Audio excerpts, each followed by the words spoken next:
Here at Plymouth Plantation, near the site of the actual Pilgrim settlement, reenactors portray a hardy, thriving Plymouth several years after the settlers arrived. Their radical faith in a living God is displayed in recreations of a Sunday service. Let thy Spirit guide us in these and all our actions for thy glory and the good of thine elect. But years before, it took miracle after miracle for the Pilgrims to survive their first few months in the New World and make it to their first Thanksgiving. Pilgrim reenactor Leo Martin gives tours in the city of Plymouth out of the Jenny Museum he helps run. He says these religious separatists were unshakable, determined people not to be trifled with. One Pilgrim-hating sailor on the Mayflower found out it didn't pay to curse them or their God. Finally looked at him and said, I cannot wait until you fools die, and I can put your bodies in a shroud and dump you into the ocean, you hymn-singing puke stockings. Well, the next week he died, the Pilgrims put his body in a shroud and dumped him into the ocean. And to this day, nobody knows what killed him. Still, when they landed way off course to the north, the cruel, harsh winter of 1620 killed half of these tough Pilgrims. Dr. Paul Jaley reenacts and heads the Plymouth Rock Foundation, which highlights the Pilgrims' die-hard, flinty faith. They start out talking about 2 or 3 people dying a day. So half their company is dead.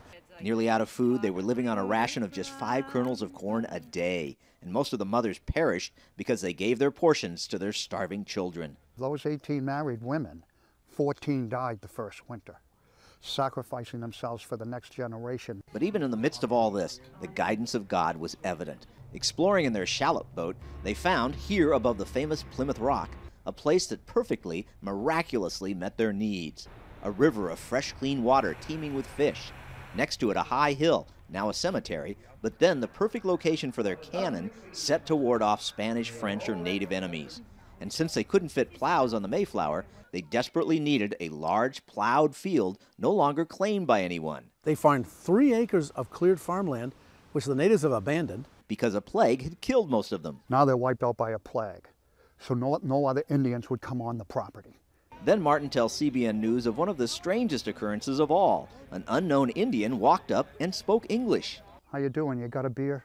He led them to a young brave named Squanto, taken under the wing of this man, friendly Chief Massasoit of the nearby Wampanoag tribe. Taken captive earlier by the Britons and made a slave, Squanto had escaped, learned English in Britain, and had now returned. He taught the Pilgrims how to plant the native maize, or corn. And it did save them, because the wheat, rye, and barley they brought with them wouldn't take to the sandy soil the corn did. And he showed them how to use the plentiful fish in this river as fertilizer to make the corn grow well. Squanto was this providential instrument used by God. By the next fall, the crop had thrived enough, the Pilgrims decided to celebrate and give thanks to God, inviting Massasoit and his immediate family to come feast with them.